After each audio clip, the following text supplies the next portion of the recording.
I'm going to show you how to add members to your research team. We're going to use Alexander McCrae for our example. If we click on his name, it will bring up the dashboard for his file. Let's click on the individual tab, and then over here on the right, when that comes up, will be Manage Research Team, which is what we want to do.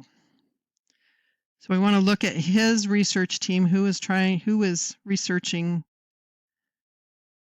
with us on Alexander McCrae. We're going to click over here on the right to add team member.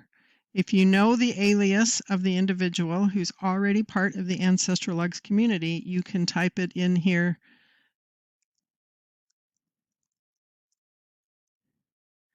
And then you can put in your own personal message right here on the bottom. Help me work on researching our common ancestor, Alexander McCrae. You can put any kind of description in there that you want, and then click Add.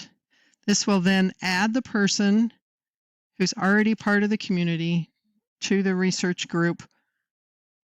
And if you can click on here, you can see now I just added FH Charlie. We now have 3 individuals that are part of the group. If you do not know what their alias is, you can click here and type in their email.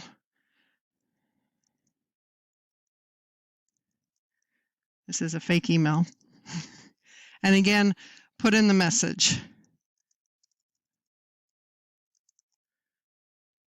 And then click Invite. This will send them an email. This email will give them instructions on how to join Ancestral Logs, and they will be able to see your personalized message to them in which you can encourage them to work with you at Ancestral Logs.